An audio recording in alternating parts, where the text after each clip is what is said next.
If he doesn't, if he just invests and pulls out the money that he invested, he didn't accomplish anything.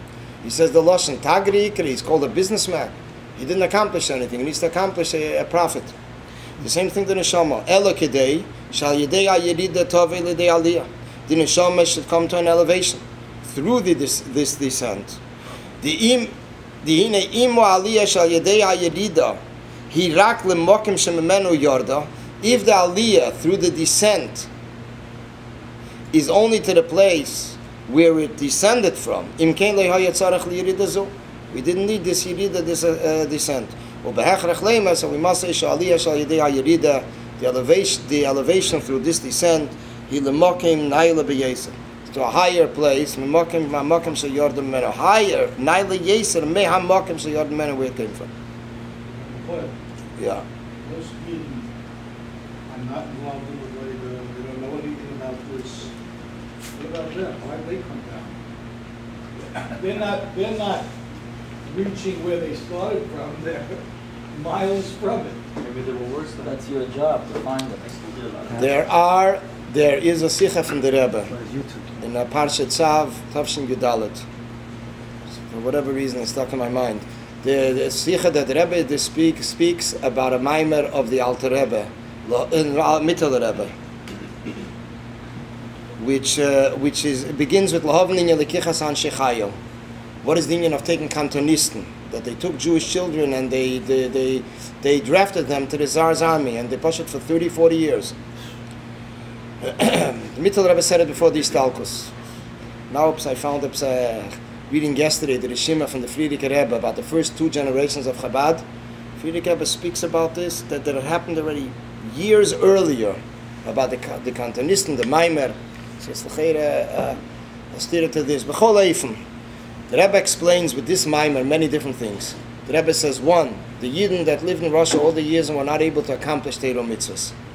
So the Mittel Rebbe explains in the Maimer, there are children that were pulled away from Yiddishkeit, from their families, their background, and knew nothing about Yiddishkeit, had no access to anything. The Rebbe says, the Tsar, the Mittel Rebbe says, and this is what the Rebbe bases it on, the Tsar, the pain, the agony that they had, that they were not able to fulfill Teiro mitzvahs, is on a balance, on a scale considered like the pleasure that they would have had if they were fulfilled to Teiro mitzvahs.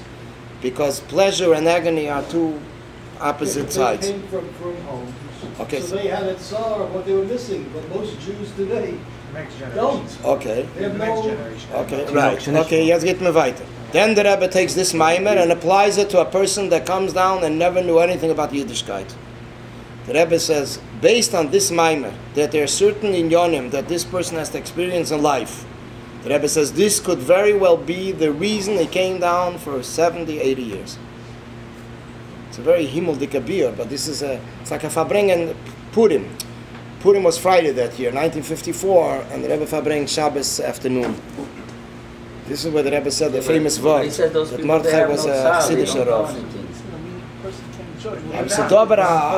The Rebbe says even one experience in life is a memala de shleima. See the Sayim Kippur Tzeva. The Rebbe says everyone will bump into something that's a negate to his neshama. This is the way the Rebbe explains it.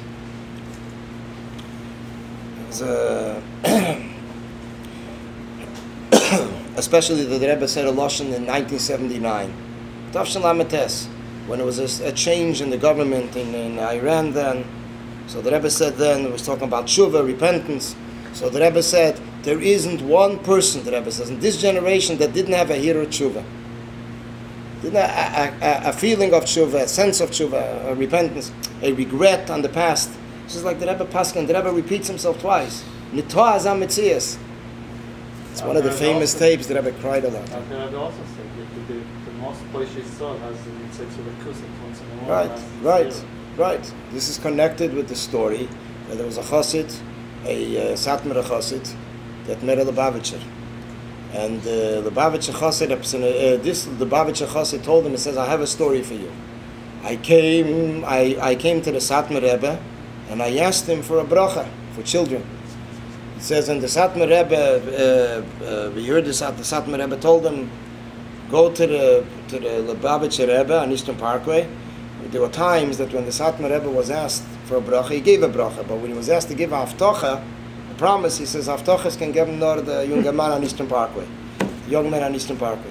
So he came to, the Chassid came to the Rebbe Yechidus, and the Rebbe started to ask him, was Herzach in Satmare? What was the last Torah the Satmare Rebbe said? So he said he made a siyum on Masechta Chagiga. It took a time till he actually recalled something that he heard from his Rebbe. It was a Yortzeit, so the Rebbe says, no, what did he speak?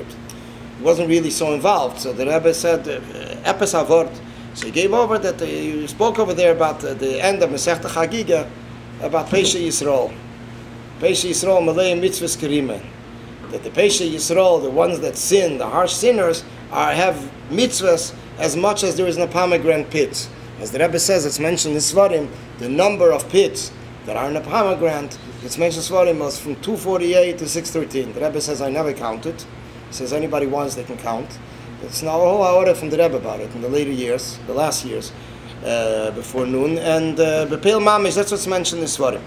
So the Chassid gave over what he heard from the Satmar Rebbe. He says that Satmar Rebbe had gelernt Pshat, Pesha Yisrael, Malay Mitzvahs Kerim, and how could it be that Pesha Yisrael could be Malay Mitzvahs Kerim and could be having so many mitzvahs? So the Rebbe says, I learned the same Gemara, and me it bothered the other way. How could it be Malay Mitzvah should be Pesha Yisrael? People that have full mitzvahs. Now the Rebbe was looking in the positive light, and the half full cup. This is a ma'aser with the patients. So the Rebbe Bechlal, by the union of Pesha Yisrael, the Rebbe says Bechlal that there's netzutzim there, there's sparks there, there is keiches that they have, that because they have greater nisyenas, they have greater keiches. There was taka. There was one. There was a sicha. Yeah, the Rebbe gave him a bracha. The Rebbe liked Mishkul Balchev. There was a sicha. The Rebbe once spoke. It was in 1980, right before Shavuos. Fabring and Erev Shavuos, and the Rebbe said there are certain people that ask a question, why is it that they have more difficulty than others? And it seemed from the Rebbe that the Rebbe was speaking about the routine schedule in life. Getting married, children, the ganze Seder HaChaim. So the Rebbe says, how come by others it's not so difficult? So the Rebbe answers, this is a sicha from the Rebbe, Tov Shem Mem, Hey Sivim, Erev Hey Sivim. So the Rebbe says that it could be, I didn't say the Lashon, it could be, or Pashtus, that he is a Adam Godel, he's a great person, so therefore he's being given greater potential to overcome all these Nyanim. To overcome the Nisyanis. Hechere Keiches, Gresere Keiches. Okay, so upon him getting back to this Inyan here, this is the Inyan of Aliyah, Yedida Tzedach Aliyah. Inyan Gedel Aliyah, Shenasa, Derech Hagav, last week in Eretz Yisrael, there was, in Bnei Brak, there was a Fabrengen, Gimel Tammuz, which means already almost 2 weeks. And the Talmud Rebbe spoke every year. He speaks by he's the keynote speaker by the Fabrengen in the Heichel Menachem Bnei Brak. Which Rebbe? Talmud Rebbe. Talmud Rebbe, yeah. He is a Einikul of a Rebbe. He's the present Rebbe by today. He's a Talmud of Rav Pinchas Menachem Alter. And he, the way he speaks is Mamish Alabavich Chosid. Pashit in ganzen wegen Rebbe, every year, very beautiful drasha. But the interesting insights about the Rebbe's approach, every year, when they print the whole thing in Kvar Chabad. Last year, somebody even sent me, my brother-in-law is close with him, he sent me the voice file, Pashit, of his drasha last year. He took a inyan from the Rebbe's Rishimas, the Rebbe's manuscripts, where the Rebbe does not tell the full story because the Rebbe was involved in it. And this is that the Friedrich Rebbe once felt unhappy, felt very down, and he went after he retired for the night, the last few hours of the night. So it says that the Rebbe Rashab came to him in a dream and said to him in Yiddish, "Was bist du umetig, was bist du zerbrochen, badir leicht in huis. Badir, what are you broken, what do you feel down for? In your house, there's light in your house." Friedrich Rebbe got up, started to walk around the rooms, and he found the Rebbe learning. This was mamish early hour in the morning or late hour at night. He found the Rebbe learning. So he says, "Badir lichtig." This was a.